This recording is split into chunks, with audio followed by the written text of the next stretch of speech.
안녕하세요 여러분. 이번 시간에는 그 프린트 이어서 같이 보도록 합시다. 이게 프린트 요거 하고요, 요거 같이 준비하시고 해설 같이 보도록 합시다. 자, 그럼 1번부터 보도록 할까요? 제레미 벤담의 페노티콘과 그에 대한 미셸 푸코의 재해석. 자, 이거는 바로 이제 제레미 벤담이 얘기했던 바로 이제 교도소 형태의 페노티콘에 관련된 내용이네요. 자, 가운데가 비어있는 동심원의 모양이다지 요렇게 뚱삥 둘러 있고 요 가운데 탑이 있었죠? 근데 여기 뭐죠? 요쪽이랑 요 가운데 사이에 여기는 이제 비어있는 공간이 되는 거였죠? 이거 잊어버리시면 안 돼요. 중간에 텅 비어있더라. 그렇죠? 자, 그래서 가운데가 비어있는 동심원의 모양이다. 자, 바깥쪽에 있는 둥그런 건물에는 죄수들이 들어가 있었고, 이제 중앙에는 죄수를 감시하기 위한 공간이 있더라. 그래서 감시자가 중앙에 있는 거였죠. 죄수의 방의 특징이 뭐라 그랬어요? 건물 외부로 난 창과 내부를 향한 창이 두 개나 있어가지고 환한 거야. 다 보여요. 죄수는 다 보여요, 여러분. 자, 그래서 대수의 모든 행동이 교도관에게 포착이 되고 다 보여요, 환해서. 하지만 중앙의 감시 공간에 있는 교도관이 있는 공간은 어두침침하다라는 거야. 그래서 항상 어둡게 유지되고 있었기 때문에 교도관의 모습이 보이지 않더라. 자, 그래서 교수 입장에서는 교도관이 나를 보고 있는 건지 안 보고 있는 건지 알 수가 없어요. 새까맣기 때문에 심지어 교도관이 없을 때도 알 수가 없어요. 자, 그 얘기는 뭐예요? 교도관이 있든지 없든지 죄수는 항상 불안하기 때문에 내가 내 스스로 나를 감시하게 되는 거죠. 스스로가 스스로를 24시간 내내 감시하게 되더라. 이게 바로 벤담이 얘기한 페놉티콘의 구조. 기능을 볼까요? 죄수는 보이지 않는 곳에서 항상 자신을 감시하고 있을 교도관의 시선을 의식해서 어떻게 된다고? 결과적으로 항상 자기 자신을 스스로 감시하게 되는 효과를 가지게 되더라. 그래서 교도소의 효율적인 운영이 가능한 그런 체제로 만들어져 있는 체제였어요. 자, 이게 바로 이제 교도소 페놉티콘이었고요. 자, 이걸 가지고 푸커가 새롭게 해석을 했다라고 했죠. 야, 알고 보니까 그 페놉티콘 있잖아. 우리 사회 전체가 페놉티콘이더라고. 우리 사회 전체가 교도소야. 라고 이제 푸코가 재해석을 한 것이죠. 이제 건물에만 한정을 짓지 않고 사회 전체로 파악을 한 거예요. 자, 페놉티콘은 근대적인 감시의 원리가 들어가 있는 건축물이다. 근대적인 감시 원리 뭐라 그랬어요? 근대로 오게 되면서 중세와 다르게 뭔가 육체적으로 그 사람을 지배하는 게 아니라 어떤 정신적인 지배로 바뀌었다고 했죠. 규칙이나 규율을 가지고 지배를 한다고 했잖아요. 자, 그러면서 어떻게 한다고 했어요? 중세처럼 누나를 뽑는다든가 다리를 자른다든가 이런 식으로 그 사람에게 벌을 주지 않고 감시를 통해서 그 사람을 지배한다고 했잖아. 그런 근대적인 감시라고 하는 그 원리가 바로 지배하는 그 원리가 바로 벤담이 얘기했던 예전에 벤담이 얘기했던 페놉티콘이라고 하는 그 교도소의 원리에 잘 들어가 있더라 라고 이제 해석을 했다라는 거죠.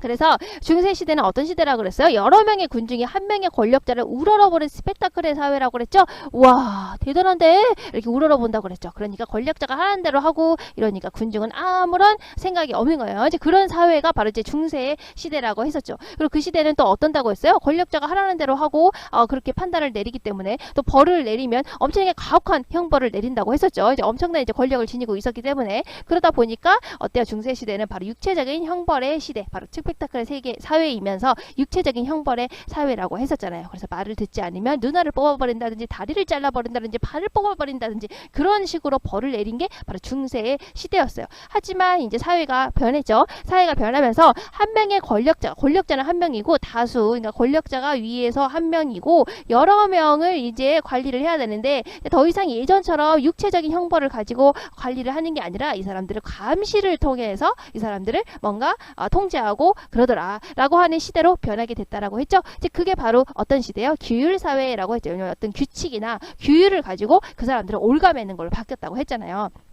그래서 어떤 규칙을 막 부여하고 이제 그런 거를 어기면 그 사람을 통제하고 이런 식으로 관리가 들어갔기 때문에 이제 근대는 규율 사회다. 자, 그리고 이제 규율 사회에 걸맞게 이제 더 이상 사람을 이렇게 눈을 뽑는다든가 다리를 자른다든가 이런 식의 육체적인 형벌로 지배하는 게 아니라 바로 영혼의 규율로 지배를 해간다. 바로 정신적인 지배를 통해서 그 사람을 옥죄어간다.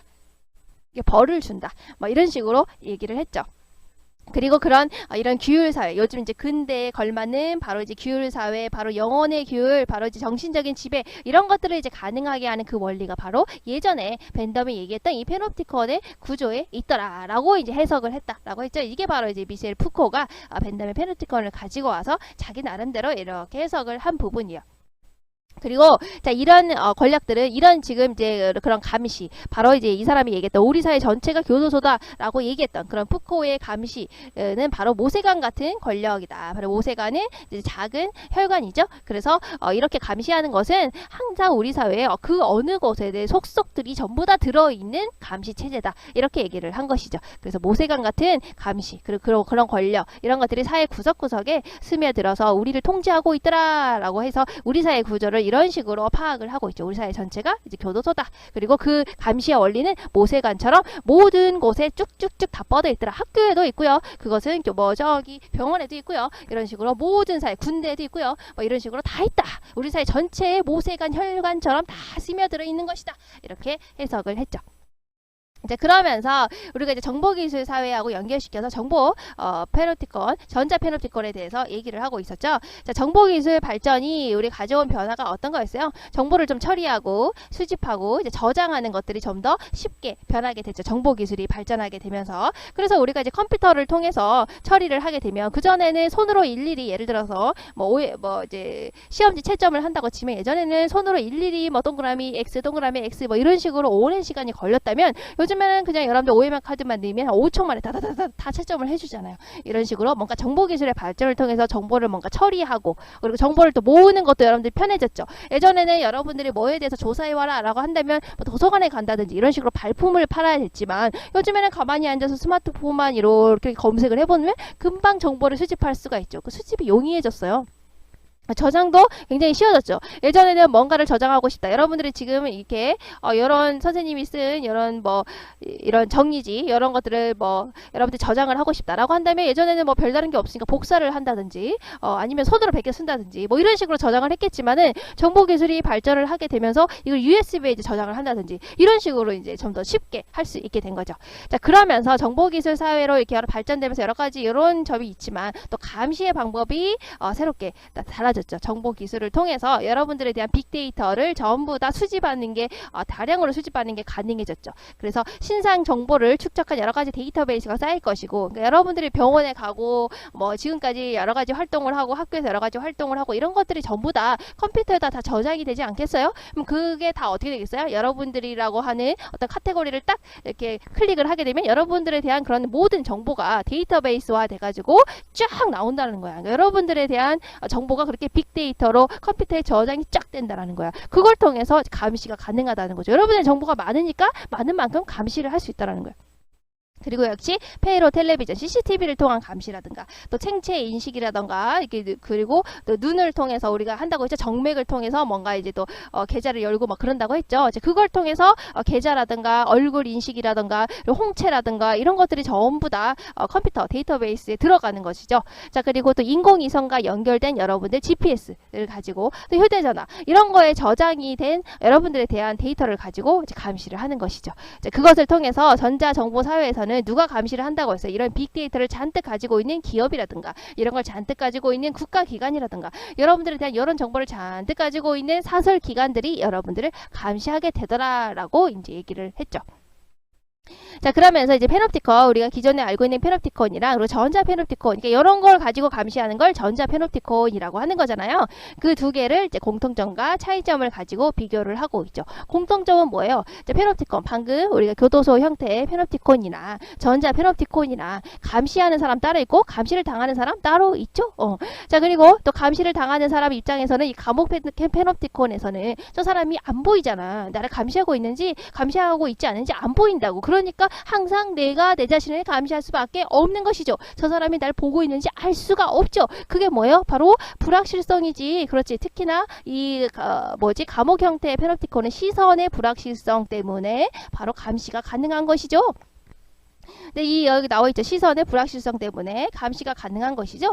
전자 페놉티콘은 나에 대한 정보가 지나치게 많이 들어가 있는데 그거를 내 정보를 저 사람이 저쪽에서 그러니까 여기 기업에서 열어보고 있는지 국가기관에서 열어보고 있는지 사설기관에서 열어보고 있는지 알 수가 없죠. 그렇지. 그러니까 불확실성 맞는 것이죠. 자, 그리고 또 감시자는 볼 수 없고 감시를 당하는 사람은 또 볼 수 없다. 그러니까 감시를 하는 사람만 볼 수가 있는 거야. 그래서 이거는 시선을 통해서 시선의 비대칭성 때문에 이 사람이 감시가 가능하다. 그러니까 비대칭성 같지 않는 거라고 했죠. 나는 안 되는데 너는 되냐? 이게 바로 비대칭적인 거야. 나는 되고 너도 되고 이게 바로 대칭적인 거야. 알겠죠?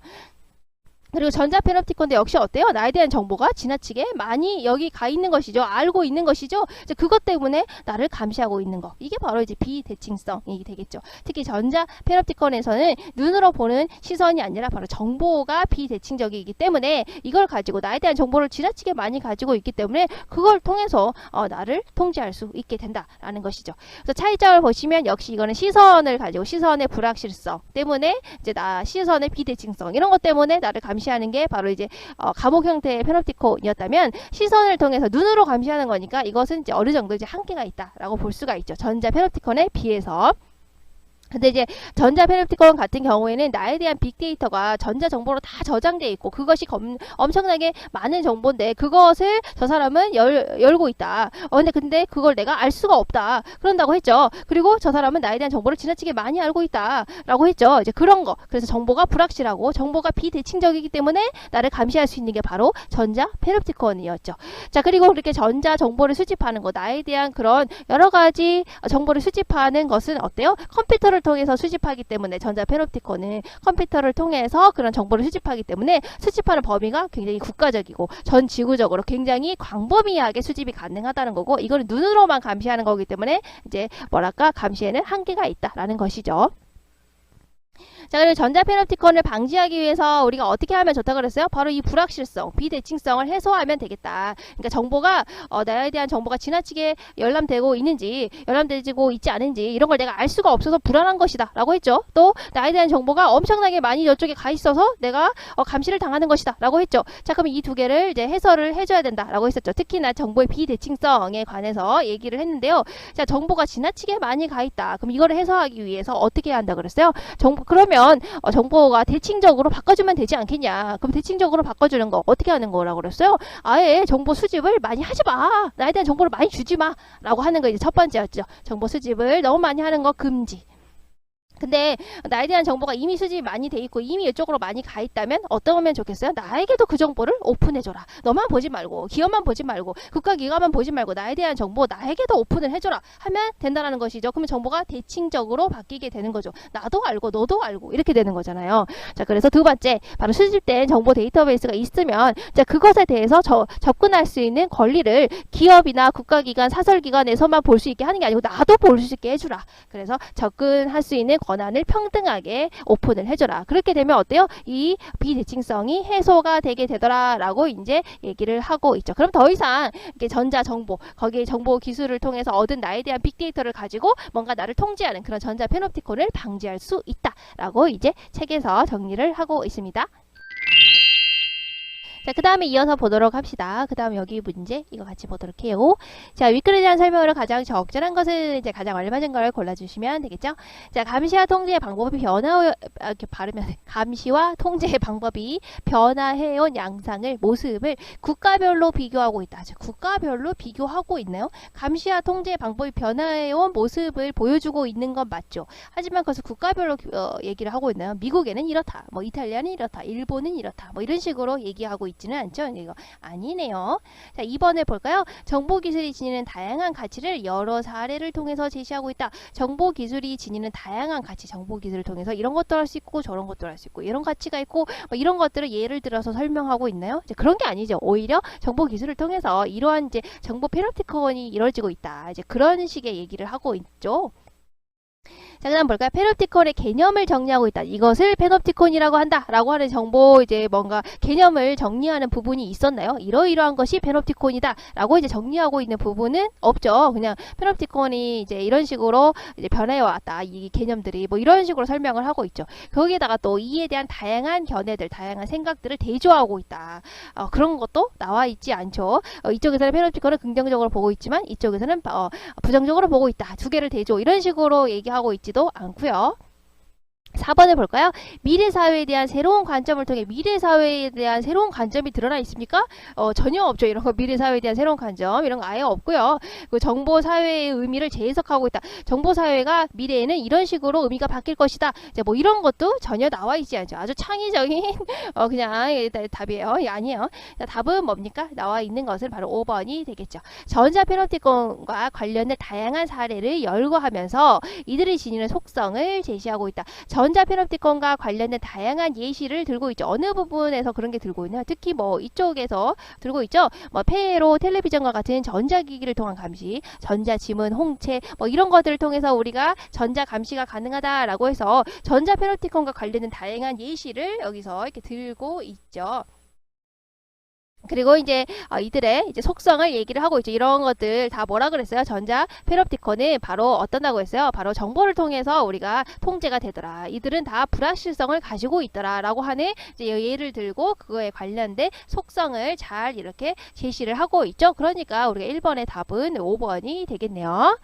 자, 그 다음에 볼까? 2번. 이제 다음 글을, 윗글을 이제 비판적으로 읽기 위한 생각으로 적절하지 않은 것은 우리가 비판적 읽기에 관련된 것이죠. 자, 그럼 우리가 비판적 읽기에서 우리가 어떤 것을 보라고 했어요. 선생님 비판적 읽기에서 이제 나온 거, 교과서에 나온 걸로만 이제 판단을 내려본다면 사실은 비판적 읽기가 상당히 이제 복잡하고 어려운 읽기 활동이에요. 근데 이제 교과서의 내용으로만 한정을 한다면 우리가 이제 주장과 근거가 우리가 이제 따져봤을 때 이제 보편적인 이치나 건전한 상식에 비춰서 어긋나지 않았을까? 그리고 이제 객관적인 사실에 입각해서 다뤄졌는가 이런 것들을 따져보는 거 우리가 뭐라고 그랬어요? 타당성을 따져본다 라고 얘기를 했었죠.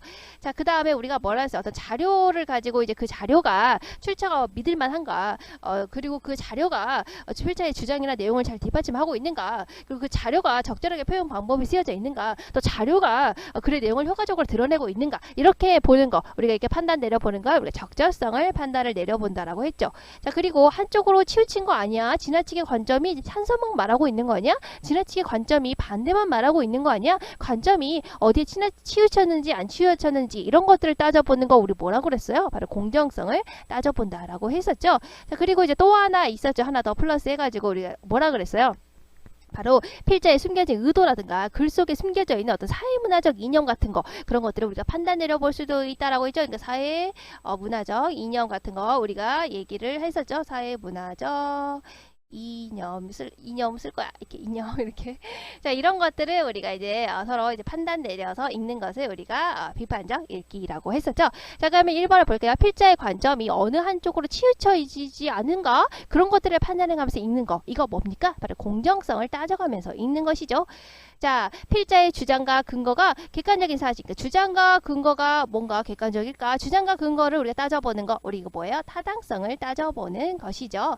자, 필자가 주장하는 바가 건전한 상식에 어긋나고, 역시 주장하는 것이 바로 건전한 상식에 어긋나고 있지 않을까? 이런 거, 주장이나 근거 이런 것들을 객관적 사실에 입각해서 따져보거나 건전한 상식에 어긋나고 있는지 따져보는 거. 이거 다 뭐예요? 그러니까 타당성을 따져보는 것이겠죠. 글에 사용된 자료가 주장을 잘 뒷받침하고 있는지 적절한지 이런 것들을 따져보는 거. 우리 자료 뭐라 그랬어요? 바로 적절성을 따져보는 거라고 했죠.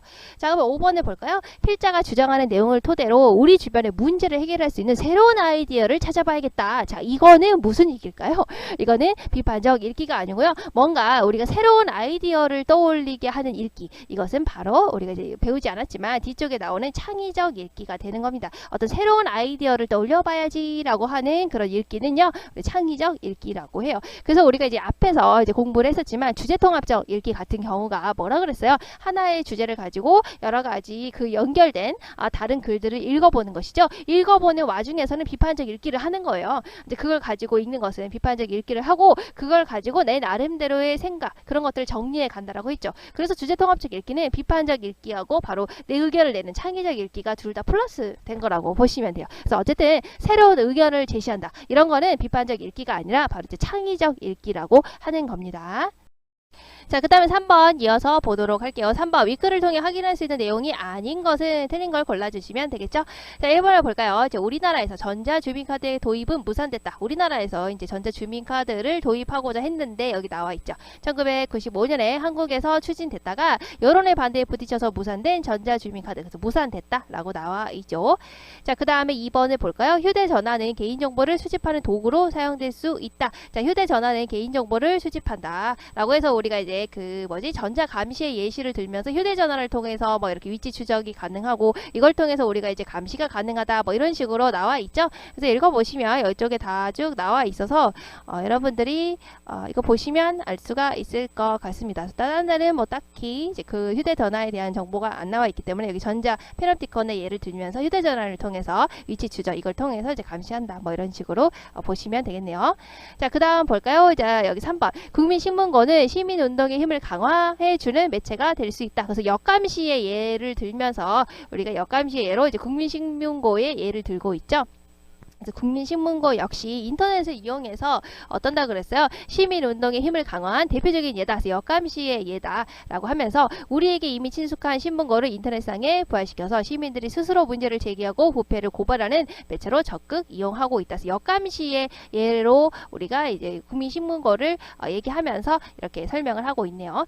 자, 페놉티콘에서 죄수들은 교도관을 의식하여 스스로를 감시하게 된다. 그래서 얘기를 했었죠. 교도관이 날 보고 있는지 알 수가 없다. 그렇기 때문에 어떤다 그랬어요? 알 수가 없기 때문에 죄수가 스스로 자기 자신을 감시하게 되더라 하고 여기 가문단의 여기 마지막 부분에 나와 있습니다.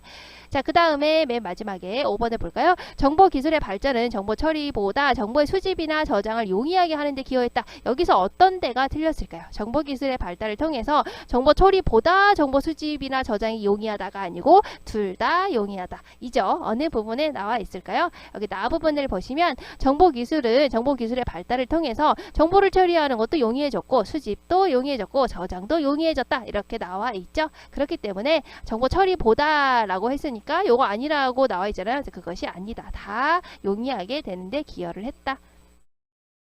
자, 그 다음에 4번을 볼까요? A와 B에 대한 설명으로 적절하지 않은 것은, 자, A는 뭡니까? 바로 이제 페놉티콘이죠. 그리고 B는 뭐예요? 바로 전자 페놉티콘에 관련된 것이죠. 적절하지 않은 거. 자, A를 볼까요? A에서는 시선이, B, 바로 전자 페놉티콘에서는 정보가 규율과 통제에 기재가 된다. 그래서 여기 보시면, 자, A, 여기 페놉티콘에서는 뭐라고 그랬어요? 시선을 통해서 우리가 통제를 하더라. 이게 나와 있죠? 그리고 이제 전자 페놉티콘에서는 바로 정보를 통해서 우리가 이제 통제를 하더라. 자, 그러니까 이것은 맞는 게 되겠죠? 자, A에서는 B와 달리 페놉티콘, 이거 이제 교도소 페놉티콘에서는 전자 페놉티콘과 다르게 감시 범위에 한계가 없다. 한계가 없는 건 오히려 어떤 거였어요? 전자 페놉티콘 아니었습니까? 전자 페놉티콘은 전자 기술을 통해서 우리가 컴퓨터를 통해서 전 지구적으로 정보를 수집하는 거였잖아요. 그래서 우리가 그냥 페놉티콘에서는 눈으로 감시하는 거기 때문에 어떤 한계가 존재를 하지만 우리가 이제 정보를 통해서 그 사람을 옥죄는 페놉티콘, 전자 페놉티콘 같은 경우에는 컴퓨터를 통해서 정보를 수집하기 때문에 오히려 한계가 없고 국가적이고 전 지구적으로 수집할 수 있다라는 특징을 가지고 있었죠. 그러니까 2번에서 A에서는 B와 달리가 아니고 B가 감시 범위에 한계가 없는 것이겠죠. A는 한계가 있어요. 시선을 가지고 하는 거기 때문에. 자, B에서는 전자 페놉티콘에서는 즉 그냥 페놉티콘과 다르게 감시의 유형이 다양하다. 그렇죠. 우리 전자 페놉티콘 같은 경우에는 감시하는 게 데이터베이스로만 감시하는 게 아니고 하면서 쭉 나왔었죠. 전자 지문을 통해서 뭐 홍채 얼굴, 뭐 인공위성을 통해서 뭐 이렇게 하고 쭉 이제 감시하는 예시를 다양하게 여러 가지 감시를 더 할 수 있다라고 이제 예를 들고 있죠. 근데 하지만 이제 그냥 페놉티콘 같은 경우에는 이렇게 시선을 통해서 감시하는 이제 것만 가능하다라고 이제 글에 나와 있죠. 그러니까 이제 오히려 전자 페놉티콘에서는 이제 우리가 그냥 교도소 페놉티콘보다는 감시의 유형이 훨씬 더 다양하다라고 볼 수가 있죠. 자, A하고 B에서는 모두 빅브라더의 이미지가 반영이 되어 있다. 우리 빅브라더는 어디에 나와 있었어요? 소설 1급파사에서 나오는 그 이미지였죠. 어떤 이제 모든 거를 통제하는, 이제 감독하는 존재로서 우리 빅브라더라게 나왔죠. 그래서 여기 빅브라더 나와 있죠. 우리 감시 같은 형태에서는 빅브라더가 당신을 감시하고 있다라는 전통적인 감시해서 이제 감시를 하는 존재를 우리가 빅브라더라고 이제 표현을 하고 있잖아요. 그러니까 A 뭐예요? A도 역시 페놉티콘, 이제 우리 그 교도소 페놉티콘이고요. B 역시 전자 페놉티콘이잖아요. 그러니까 둘 다 이제 감시자가 있죠. 감시하는 감시자 여기서 뭐야? 바로 빅브라더의 이미지. 즉 감시자가 거기에 다 있더라. 둘 다 감시자가 있다라는 것에서 동일하죠. 그러니까 이것은 맞는 게 되겠네요.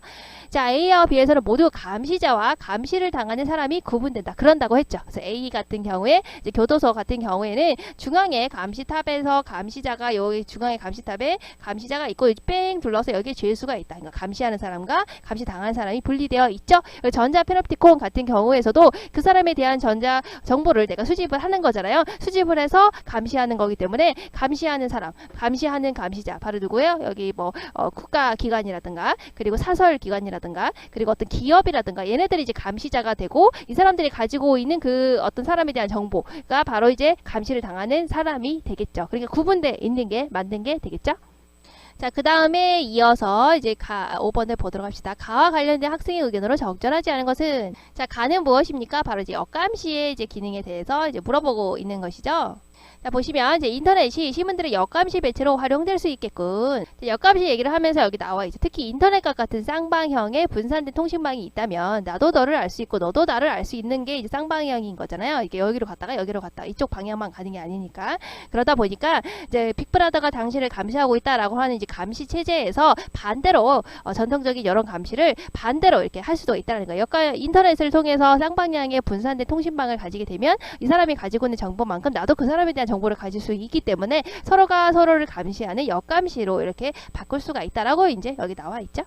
자, 그 다음에 이어서 볼게요. 자, 2번 역감시를 담당하는 기관 스스로가 권력 집단이 될 수도 있다. 그래서 우리가 역감시의 예를 들면서 물론 역감시의 기능을 하는 거 있다. 바로 뭐냐? 의회와 언론이 역감시의 기능을 하더라 라고 했는데 하지만 지금은 사회에서 의회하고 언론이 지나치게 커지면서 스스로가 권력 집단이 됐다. 그래서 사회의 권력 집단이 되고 말았다라고 얘기를 하고 있죠. 그래서 이걸 보시면 이제 추론적으로 얘기를 해본다면 이걸 통해서 보면 역감시를 담당하는 기관이었던 원래 의회와 언론이 지나치게 커지고 그러면서 서로 스스로가 권력 집단이 돼버린 것이죠. 그래서 역감시를 담당하는 기관 스스로가 권력 집단이 될 수도 있다라고도 이걸 통해서 알 수가 있죠. 자, 그래서 2번은 맞는 게 되겠죠. 3번을 볼까요? 역감시의 권리를 보장하는 중요한 법률적인 장치로 정보공개법이 다 있다라고 나와 있죠. 자, 여기 나와 있죠. 자, 역감시가 가능한 이유가 뭐겠어요? 그쪽에 대한 정보를 내가 알 수만 있다면 알 수가 있으면 나도 반대로 역감시를 할 수 있다. 그거잖아요. 자, 그걸 위해서는 내가 그쪽의 정보를 알 수 있어야겠지. 그러면 그거를 보장해주는 법이 뭐예요? 바로 정보를 공개하라 라고는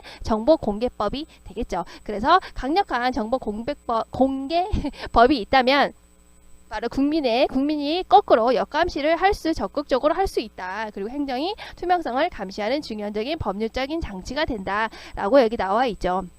그래서 역감시의 권리를 보장하는 중요한 법률적인 장치로 정보공개법이 있군이라고 이제 우리가 이 문장을 통해서 알 수가 있네요. 자, 그 다음 볼까요? 역감시를 위해서는 권력기관보다 시민들이 더 많은 정보를 수집할 수 있어야겠군. 자, 이거 언뜻 보면은 역감시를 잘하기 위해서는 권력기관보다 시민들이 더 많은 정보를 가지고 있으면 역감시가 가능하겠군 이라고 볼 수가 있겠지만 우리가 이제 글을 잘 생각을 해본다면 시민들이 이제 권력기관보다 더 많은 정보를 수집하게 되면 시민들이 어떤 게 되는 거예요? 또 다른 새로운 권력 집단이 되는 것이죠. 자, 그렇기 때문에 이렇게 새로운 권력 집단이 또 돼버리는 것이기 때문에 정보에는 어떤 균형이 필요하다. 이렇게 봐야 되는 겁니다. 그래서 여기서는 어느 한쪽이 지나치게 어떤 정보를 가지게 돼서 그걸 통해서 이렇게 감시를 하고 이제 이런 거에 대해서 이제 부정적으로 말을 하고 있기 때문에 오히려 이제 시민 집단이 권력 집단보다 더 많은 정보를 수집하게 되면 시민 집단이 새로운 권력 집단이 되기 때문에 정보라는 것은 어떤 균형이 필요하다라고 이제 여러분들이 이 글을 통해서 이렇게 이해를 하시면 되는 거예요. 그래서 이제 4번 같은 경우에는 이제 권력 집단보다 시민들이 더 많은 정보를 수집하게 되면 오히려 시민들이 이제 뭐라고 그러지? 권력 집단이 되는 새로운 또 권력 집단이 되는 거기 때문에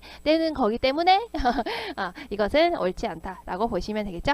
자, 사회 권력에 대한 대안적인 정책을 제시하는 시민운동도 역감시의 범주에 속하겠군. 이제 사회 권력에 대해서 새로운 대안적인 정책 여기 이렇게 나와 있죠. 사회 권력 집단을 감시하고 대안적인 정책을 제시하기 위해서 등장한 것이 다양한 시민운동이다. 그래서 시민운동이 바로 이제 이런 역할을 하기 때문에 우리 역감시의 기능을 하더라 이런 식으로 또 얘기를 하고 있으니까 여기 있으니까 윗글에 설명된 내용과 연결이 되겠죠. 자, 그 다음에 이어서 볼까요? 6번에 기억에서 미음 중 성격이 다른 하나는, 자, 기억 같은 경우는 뭘까요? 기억은 쭉쭉쭉쭉 보시면 이제 쿠키 같은 거, 우리 나에 대한 정보가 쫙쫙쫙 쌓이는 거, 직장에서의 또 컴퓨터, 이런 것들 다 뭐예요? 나에 대한 이제 빅데이터가 쌓이는 것들이죠. 그리고 이제 또 디귿 같은 경우에 페이로 텔레비전, CCTV라고 그랬죠? CCTV, 나에 대한 어떤 정보가 쌓이게 되는 거, 또 인공위성과 연결된 위치 확인 시스템인 GPS, 이거 다 뭐예요? 나에 대한 정보가 역시 전자정보로 바로 쌓이게 되는 것들의 예를 들고 있죠. 그래서 기역에서 리을까지는 전부 뭐예요? 개인의 어떤 정보를 전부 다 수집하는 도구로서의 성격을 가지고 있죠. 하지만 이제 미음 부분을 볼까요? 이제 미음 부분은 어떤 겁니까? 미음 부분은 쭉 보시면 쭉쭉 보시면 텔레비전 같은 기존의 언론은 이렇게 나와 있죠. 그래서 여기서는 무슨 예를 들고 있어요? 바로 시민운동이 신문을 통해서 가능하고 라디오 그리고 텔레비전과 같은 그리고 인터넷을 통해서 내가 시민운동을 할 수 있다라는 예시로 이제 텔레비전이 나온 거잖아요. 자, 그러니까 여기서의 텔레비전은 뭔가 정보 수집을 통한 그런 예로 든 게 아니고 시민운동이 신문에서도 라디오에서도 텔레비전 같은 언론에서도 가능하다라는 예시로 든 거기 때문에 여기서의 미음의 텔레비전은 바로 뭐겠어요? 시민운동이 여기서 활동할 수 있더라라고 하는 시민운동의 활동 공간으로서 설명을 하고 있는 것이죠. 그래서 성격이 다른 것은 이제 5번이 되겠네요. 자, 그럼 서술형 볼까요? 윗글과 보기를 참고하여 정보 접근의 비대칭성을 해소할 수 있는 거. 정보 접근의 비대칭성 뭐라 그랬어요? 나도 이만큼 알면 너도 이만큼 아는 거. 그러니까 5대5로 서로 대등하게 아는 게 대칭적인 거라고 했죠. 하지만 대칭적이지 않고 이쪽이 나에 대한 정보를 지나치게 많이 알고 있는 거야. 그러니까 나는 정부에 대한 정보를 알 수가 없는데, 예를 들어서 정부에 대해서 정보를 알 수가 없는데 정부는 나에 대한 정보를 이만큼이나 알고 있는 거야. 나는 정보에 대해서 아는 게 없는데. 자, 그러면 어때요? 정보가 서로 이제 비대칭성인 것이죠. 그리고 접근을 할 때도 어떤다는 거예요. 여기 정보 접근의 비대칭성. 바로 나에 대한 정보가 정부는 나에 대한 정보를 다 오픈해서 다 열람할 수 있는데 나는 정보에 대해서 알 수 있는 정보가 하나도 없어. 그럼 어때? 정보를 접근하는데 비대칭성인 것이죠. 자, 그러면 이걸 이제 해소할 수 있으려면 대칭적으로 바꿔주면 되겠죠. 자, 한번 볼까요? 보기. 페놉티컬에 대한 논의는 주민등록증과 관련이 되는 데이터베이스에 대해서도 새로운 통찰이 가능하게 한다. 대부분의 데이터베이스는 접근자의 어떤 신분이나 지위에 따라서 다른 암호를 지정해서 그 공개 정도를 차등적으로 결정한다. 그래서 지위 권력이 높으면 조금 더 그 정보를 많이 캐낼 수 있고 암호가 부여되어 있기 때문에 내가 좀 지위가 낮으면 그 정보를 열람할 수가 없더라. 뭐 이런 식으로 돼 있더라. 그래서 페놉티콘이 우리가 이제 기존에 이제 그 교도소 페놉티콘이요, 시선을 그 눈을 가지고 쳐다보는 비대칭성 때문에 나는 그 사람을 볼 수가 있지만 그 사람은 나를 볼 수가 없다. 그렇기 때문에 나는 통제가 가능하지. 그 사람을 통제할 수 있지. 이런 식의 눈을 통해서 비대칭성 때문에 바로 이제 교도소 페놉티콘이 가능했다면 전자 페놉티콘 같은 경우에는 정보 접근의 비대칭성 때문에 그러니까 나는 정보에 대한 접근을 할 수 없는데 정보에 대한 접근을 할 수 없지만 정보는 나에 대한 정보를 다 접근할 수 있어 라고 하는 그 정보를 접근하는 비대칭성 때문에 정부가 나를 통제하는 게 가능하다라고 이제 보는 게 전자 페놉티콘이었잖아요. 자, 그러면 우리가 이제 이거를 해소하기 위해서는 이 비대칭적인 상황을 해소하려면 어떻게 바꿔줘야 된다는 거예요? 바로 대칭적으로 바꿔주면 되겠죠. 자, 그러면 이제 그거를 정보를 어떻게 수집하고 정보를 어떻게 접근하는지 두 가지 방향에서 서술하시오. 첫 번째 볼까요? 수집 자체를 어떻게 한다고 해서 첫 번째, 자, 정보가 나에 대한 정보가 지나치게 많이 수집이 안 되면 되겠죠. 일단 아예 안 되게 하거나. 그럼 만약에 이제 수집은 돼버렸어요. 그럼 어쩔 수 없으면 접근을 어떻게 하면 되겠어요? 나도 똑같이 정보를 열람할 수 있고 저기도 나에 대한 정보를 열람할 수 있고 둘 다 똑같이 열람할 수 있게 된다면 정보 접근에 의해서 정보 접근을 할 수 있는 그것이 대칭적으로 바뀌게 되겠죠. 그러니까 나에게도 오픈하게 해주라고. 접근을 나에게도 오픈하게 해주라고. 이런 식으로 해주면 정보 접근이 대칭적으로 된다라고 이제 해소할 수 있다. 비대칭적이었던 점이 해소될 수 있다라고 보시면 됩니다. 아예 정보 수집을 하지 말거나 아니면 나도 그 정보에 접근할 수 있도록 해주거나 이렇게 두 가지 방법을 통해서 정보 접근의 비대칭성을 해소할 수 있다라고 보시면 됩니다. 자, 그 다음에 여기 마지막 이거 볼까요? 이게 원래 먼저 해야 되는데 하다 보니까 이걸 마지막에 했네. 이거 하고 이제 끝내도록 할게요. 다음에 설명이 맞으면 O, 틀리면 X표를 하시오. 이제 벤담의 페놉티콘에 관련된 설명이죠. 벤담은 죄수들을 효과적으로 감시할 수 있는 방법으로 어때? 바로 이제 교도소 페놉티콘을 제안했죠. 자, 페놉티콘은 교도관과 죄수들이 상호 감시할 수 있는 구조. 그거 아니었죠. 교도관은 죄수를 볼 수 있지만 죄수는 교도관을 볼 수가 없어요. 그렇기 때문에 항상 자기 자신을 불안에 떨면서 감시할 수밖에 없더라라고 하는 구조였죠. 그러니까 서로가 서로를 감시하는 게 아니고 죄수가 감시당하는 거죠. 자, 푸코는 페놉티콘의 근대적인 감시의 원리를 체화한 것으로 해석했다. 그렇죠? 자, 푸코는 벤담이 제시했던 이 교도소 페놉티콘이 사회 전체에 끌고 와가지고 우리 사회 전체가 거대한 교도소다라고 이제 해석을 했죠. 바로 그거는 뭐예요? 근대로 오게 되면서 우리가 중세와 다르게 육체적으로 뭔가 사람을 형벌을 내리는 게 아니고 정신적인 그런 형벌을 내리더라. 정신적으로 그 사람을 괴롭히더라. 지배하더라. 이렇게 이렇게 얘기를 하고 있었잖아요. 그래서 정신적인 지배를 하는 그 근대적인 원리에 바로 벤담이 말했던 그 교도소 페놉티콘의 원리를 끌어다가 설명을 한 것이죠. 4번을 볼까요? 정보공개법. 정보를 공개하게 된다면 국민의 역감시 권리를 보장하고 행정의 투명성을 감시하는 법률적인 장치다. 그런다고 했죠. 국민들이 역감시를 제대로 하기 위해서는 나도 그쪽에 대한 정보를 알 수 있어야겠죠. 그러려면 강력하게 정보를 공개해라 라고 하는 법이 있으면 되겠죠. 이제 그 얘기가 되겠죠.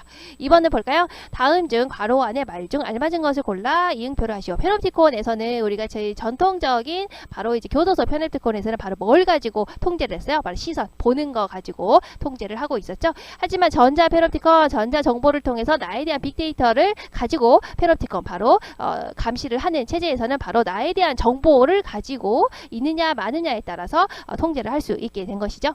자, 시민운동에서는 권력 단체에 대해서 정보 공개가 불가결하다. 자, 시민운동을 제대로 하기 위해서 시민운동 뭐였어요? 바로 역감시였죠. 역감시를 제대로 하기 위해서는 그쪽에 대한 그 정보를 나에게 공개를 해줘라 라고 했죠. 요거라고 연결이 되네요. 그죠?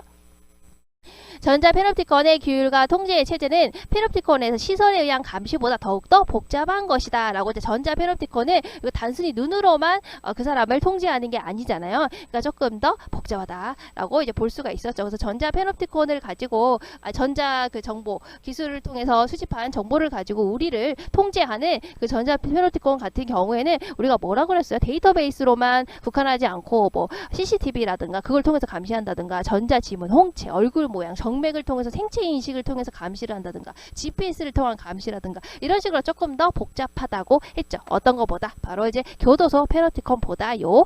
자, 그 다음 3번을 볼까요? 자, 정보기술의 발전을 통해서 어떤다고 해서 정보를 좀 더 처리하고 수집하고 저장하는 게 조금 더 쉬워졌다라고 얘기를 했습니다. 이거는 이제 앞에서 정리지 설명하면서 요거 있죠. 요거 설명하면서 다 이제 했기 때문에 이제 빠르게 넘어갈게요. 자, 그 다음에 전자 페놉티콘은 정보의 뭐 때문에 통제와 감시가 가능하다. 나는 너에 대한 정보를 잔뜩 가지고 있는데 너는 나에 대한 정보를 가지고 있지 않지. 그럼 나는 너를 감시할 수 있어 라고 했죠. 그게 뭐예요? 내가 너에 대한 가지고 있는 정보 때문에. 그렇지. 정보가 비대칭적이기 때문에 내가 더 많이 가지고 있지. 그러니까 통제 가능하지. 너를 감시할 수 있지. 이렇게 되는 게 전자 페놉티콘이라고 했습니다. 자, 그 다음에 세 번째 이제 페놉티콘이랑 뭐 이런저런한 이제 개념을 연결해 보는 거네요. 벤담은 누구였어요? 바로 페놉티콘이라고 하는 교도소의 그 원리를 만든 사람이죠. 자, 기획이죠. 효율적인 제수 감시 구조인 교도소 페놉티콘을 제안한 사람은 벤담이 되겠죠. 자, 푸코 같은 경우에는 벤담의 이 교도소 페놉티콘을 새롭게 재해석한 사람이라고 했죠. 자, 그래서 페놉티콘이 뭐라고요? 근대 권력의 특징을 잘 보여주고 있더라라고 재해석하고 있었죠. 근대 권력의 특징은 바로 뭐라 그랬어요? 육체를 통해서 그 사람을 통제하는 것이 아니라 정신적인 지배를 하는 것이다 라고 했었죠. 더 이상 스펙터클의 세계가 아니라 뭐라 그랬어요? 규율의 세계다 이렇게 얘기를 하고 있었죠. 이제 그거에 딱 걸맞는 것이 바로 이 벤담의 페놉티콘이다라고 이제 해석을 하고 있었죠. 그래서 우리 사회 전체가 교도소 페놉티콘이다 이렇게 해석을 했어요.